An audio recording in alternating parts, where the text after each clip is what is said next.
स्वागत है आप सभी का स्टार न्यूज में। मैं हूं आपके साथ जुबैर चौधरी। वक्त हो चला यूपी के बुलेटिन अपना उत्तर प्रदेश का, जहां सबसे पहले बात करेंगे शाहजहांपुर की। तो देश भर में महाशिवरात्रि की धूम देखने को मिल रही है। इस कड़ी में शाहजहांपुर में भी हर्षोल्लास के साथ महाशिवरात्रि का पर्व मनाया जा रहा है। शिवालयों में शिव भक्तों की भीड़ लगी हुई है। मंदिर में बम बम बोले के जयकारे गूंज रहे हैं और आस्था में भक्ति का सैलाब उमड़ पड़ा है। जहां महाशिवरात्रि के मौके पर बड़ी संख्या में लोग शिवालय में पहुंच रहे हैं। शाहजहांपुर में शिवरात्रि की धूम देखने को मिल रही है। यहां मंदिरों में सजावट की गई है और सुबह से ही भक्तों का मंदिरों में पहुंचने का सिलसिला शुरू हो गया था। प्राचीन मंदिर बाबा विश्वनाथ मंदिर में भी भगवान शिव का जलाभिषेक करने के लिए दूर दूर से श्रद्धालु पहुंच रहे हैं। जहां सुरक्षा को लेकर मंदिर में पुख्ता इंतजाम भी देखने को मिल रहे हैं। इसके अलावा त्रिलोकीनाथ मंदिर में भी भक्तों की लंबी लंबी कतारें देखने को मिल रही हैं। बता दें कि मान्यता है कि आज ही के दिन भगवान भोलेनाथ का विवाह हुआ था। महाशिवरात्रि के मौके पर भक्त उपवास रखते हैं। कहते हैं कि जो भी भक्त आज के दिन सच्चे मन से भगवान शिव की पूजा करता है, भगवान शिव उसकी सारी मनोकामनाएं पूरी कर देते हैं। रात के 12 बजे से शिव पूजन होने के बाद में लाइन चालू हो जाती है, भीड़ है। हर किसी की इच्छाएं पूर्ण होती हैं, जो भी आता है उसकी मनोकामना पूर्ण करते हैं। कहाँ से श्रद्धालु आते हैं? काफ़ी दूर से आते हैं, कानपुर से, लखनऊ से, मुंबई से, दिल्ली से काफ़ी लोग आए हुए हैं। कलकत्ता से भी लोग आते हैं, बाकी त्रिपुरा से गाँव क्षेत्र भी लोग आते हैं। कहाँ से आए? मैं शाहजहांपुर से हूँ, यहीं सुभाष नगर से आई हूँ और अभी आई हूँ, मतलब 1 घंटा हो गया है मुझे आते हुए। और तो मतलब आए हुए तो भीड़ ज़्यादा काफ़ी हो चुकी थी और अब आगे मतलब भीड़ बढ़ती जा रही है और दर्शन मिल जाए तो बहुत अच्छी बात है। क्या कोई मानता है आपको? मानता है तो वो तो पता ही है, भगवान जी मानता बहुत पूरी करते हैं। और शिवरात्रि की बहुत बहुत शुभकामनाएं उन भक्तों को। आज का दिन महत्वपूर्ण इसलिए होता है क्योंकि आज के दिन भगवान शिव जी की और माता पार्वती का विवाह हुआ था, इसीलिए बहुत ही महत्वपूर्ण होता है। इसी रूप में हम लोग उत्सव मनाते हैं शिवरात्रि के दिन। और विशेषकर वैसे तो ये रात्रि का आयोजन होता है और यहाँ पर रात्रि विशेष आयोजन हो भी रहा है। इसमें जो है बहुत विशाल रुद्राभिषेक किया जा रहा है। इसमें अनेक भक्त जो है सम्मिलित होकर के भाग लेकर भगवान शिव जी की आराधना करेंगे, पूजन करेंगे। और वैसे भी वैज्ञानिक तौर पर देखा जाता है कि आज के दिन व्यक्ति की जो ऊर्जा होती है सर्वाधिक ऊर्ध्वमुखी होती है, इसीलिए इसको और अधिक लोग हर्षोल्लास के साथ में मनाते हैं कि वो ऊर्जान्वित बने और 1 साल तक अपने ऊर्जान्वित होकर के कार्य करें। आचार्य प्रदीप मिश्र। बात प्रयागराज की कर लेते हैं, जहां पहुंचे अखिलेश यादव ने बीजेपी पर जमकर निशाना साधा है। साथ ही एनडीए की 400 सीट को लेकर भी उन्होंने बयानबाजी का पलटवार किया।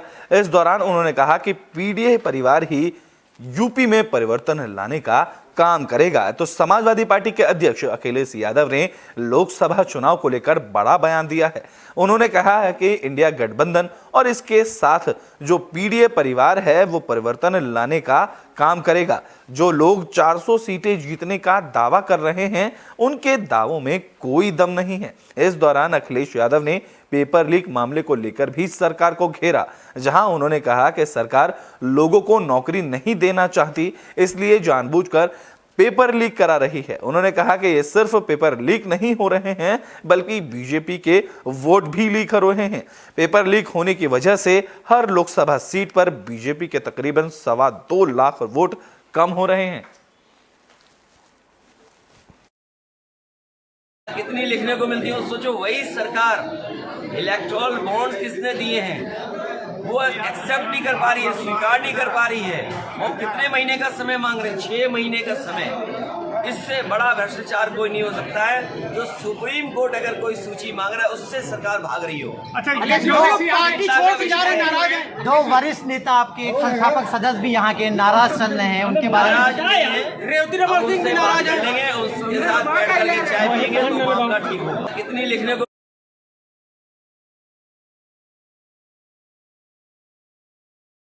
बेटन बात हमीरपुर की कर लेते हैं, जहां दुष्कर्म से पीड़ित 2 युवतियों ने पहले खुदकुशी की, अब उनके पिता ने भी खुदकुशी कर ली है। तो हमीरपुर से हैरान कर देने वाली खबर है, जहां गैंगरेप से आहत 2 चचेरी बहनों की खुदकुशी का मामला सामने आया है। दोनों बहनों के खुदकुशी करने के बाद अब पिता ने भी फांसी का फंदा लगाकर आत्महत्या कर ली है। आरोप है कि गैंगरेप के आरोपियों के परिजन परिवार पर मुकदमा वापस लेने के लिए लगातार दबाव बना रहे थे और धमकियां दे रहे थे, और आरोपी ठेकेदार की पत्नी ने गांव में आकर हंगामा भी किया था, जिसके बाद दोनों चचेरी बहनों और एक पिता ने आत्महत्या कर ली। वहीं पुलिस ने मामला दर्ज कर आरोपियों को जेल भी भेज दिया था और अब परिजन ईंट भट्टा ठेकेदार की पत्नी पर धमकी देने का आरोप लगा रहे हैं। क्या हुआ सर, हमारे पापा को परसों के दिन वो रामरूप की पत्नी कहीं मिली रही है, तो उसने धमकी दी कि ये अपना केस वापस ले लो वरना आपको उल्टा फंसा देंगे 376 केस लगाकर। उसी डर की वजह से हमारे पापा ने आत्महत्या कर ली। बेटा क्या घटना हुई है? सर उसने हमारे पापा को मारने के लिए धमकी दिए थे, तो हमारे पापा पता नहीं सुबह सुबह कहाँ चले गए थे, वो मार के टांग गए या नहीं, हम ढूंढ रहे थे। तो फिर वो फांसी में लगा टांगा मिला था हमको। किसने? हमारे पापा ने उन्हें मारने के लिए धमकी दी थी। किसने धमकी दी? रामरूप ने। क्या हुआ भैया? अभी 2-3 दिन 7-8 5-6 दिन पहले इनके साथ एक अप्रिय घटना घटी थी। इनकी बच्चियों का वहाँ ईंट भट्टे में रेप पॉकेट हुआ था, जो ठेकेदार लेके गया था। तो उसी में वो लोग जेल चले गए। तो उसकी पत्नी के द्वारा हमें सुनने में आया है, उसके बच्चे परिवार गांव में चर्चा हो रही थी। हमसे भी वो लड़का बोला था एक दिन कि उनकी पत्नी धमक दे रही है कि ये अपना केस वापस ले लो, नहीं मैं तुम्हें 76 में फंसा के जेल भेज दूंगी। इसी सदमे में आके उसने आत्महत्या कर ली। सुना भी जाता है, बताते हैं लोग, कल ही रात में उसकी पत्नी आई है और सुबह। बात अब शामली की कर लेते हैं, जहां बीजेपी कार्यकर्ताओं का प्रदर्शन देखने को मिला है। तो पश्चिम बंगाल के संदेश खाली मामले को लेकर शामली में प्रदर्शन देखने को मिला। वाल्मीकि धर्म समाज के कलेक्ट्रेट में प्रदर्शन किया गया और दोषियों के खिलाफ सख्त कार्रवाई की मांग की गई। वाल्मीकि धर्म समाज ने कार्रवाई न होने पर सड़कों पर उतरकर आंदोलन करने की चेतावनी दी। संगठन के प्रभारी घनश्याम पारचा ने कहा है कि संदेश खाली में सरकार के संरक्षण में जो हो रहा है वो ठीक नहीं है। केंद्र सरकार को इस पर सख्त कार्रवाई करने की जरूरत है।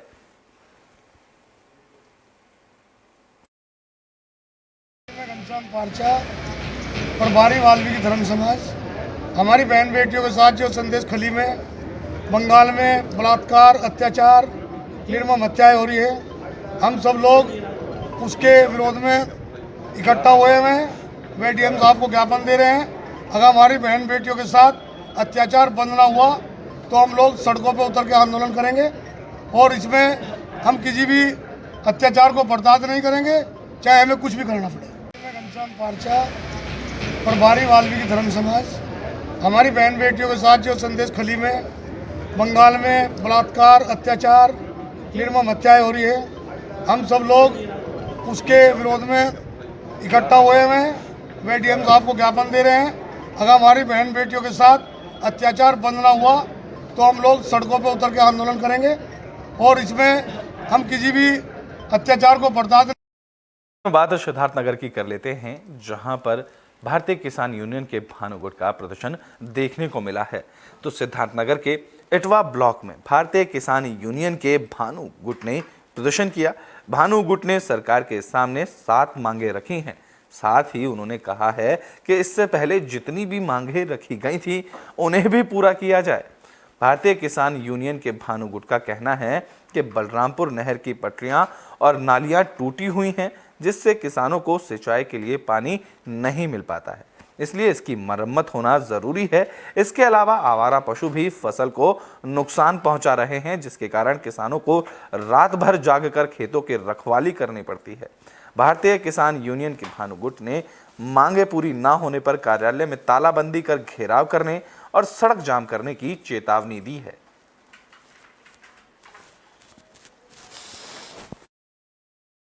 ये कि किसानों के विभिन्न मुद्दे हैं। हर गांव में कोई ऐसा गांव नहीं है कि जो गांव छूटा हो। गौशाला है आपका कूपों की नालियां अधिकतर टूटी हुई हैं। सरजू नहर खंड तृतीय बलरामपुर की जो नहर है उसकी नालियाँ टूटी है, किसानों के तेल तक पानी नहीं पहुंच रहा है।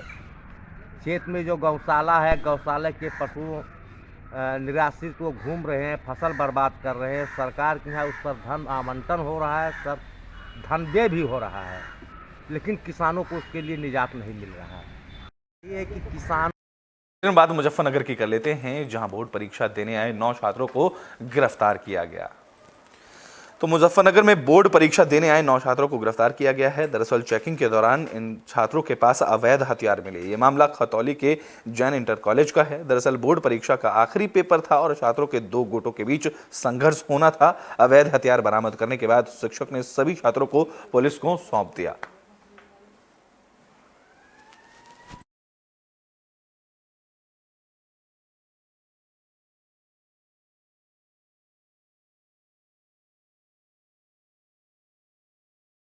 बात कानपुर देहात की कर लेते हैं, जहां पत्नी की हत्या का मामला सामने आया है। आरोपी पति फरार बताया जा रहा है।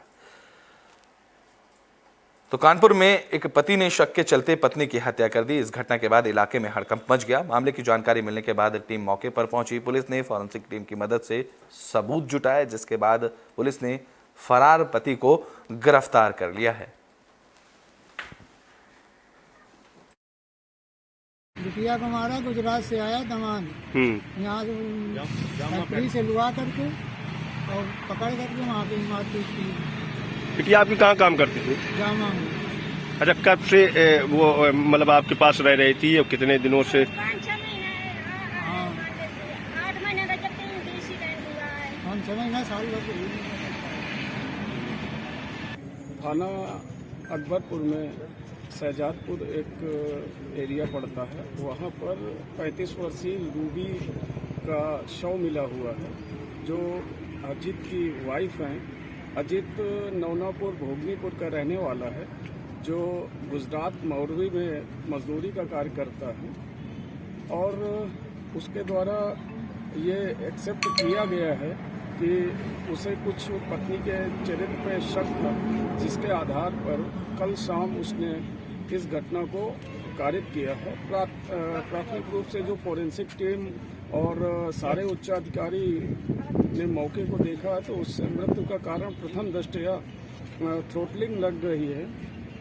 शव को पंचायतनामा की कार्रवाई करके पीएम हेतु भेजा जा रहा है, जिससे मृत्यु का सही कारण पता लग सके। बिटिया को मारा। बात पीलीभीत की कर लेते हैं, जहां ट्रेन की चपेट में आने से एक छात्रा की मौत का मामला सामने आया है। तो पीलीभीत में 10वीं की छात्रा की ट्रेन की चपेट में आने से मौत हो गई। जानकारी के मुताबिक छात्रा पेपर देकर घर लौट रही थी। छात्रा ने आत्महत्या की या फिर हादसे में उसकी मौत हुई, फिलहाल इसका खुलासा नहीं हो सका है। ये मामला पीलीभीत के बिसलपुर रेलवे स्टेशन के पास का बताया जा रहा है। मामले की जानकारी मिलने पर पहुंची पुलिस ने छात्रा के शव को कब्जे में लेकर पोस्टमार्टम के लिए भेज दिया है। घर से कुछ नहीं हुआ था। नहीं आप लोग हाँ पेपर देने आए थे आप 3 लोग? कौन कौन? देने हम 3 बहन आए थे। अच्छा, फिर क्या हुआ? फिर हमारा मॉर्निंग टाइम था, पेपर इनका था इवनिंग टाइम, 2 था इनके, हमारे 1 थे जी। फिर पेपर दे के ये वापस आ रही थी?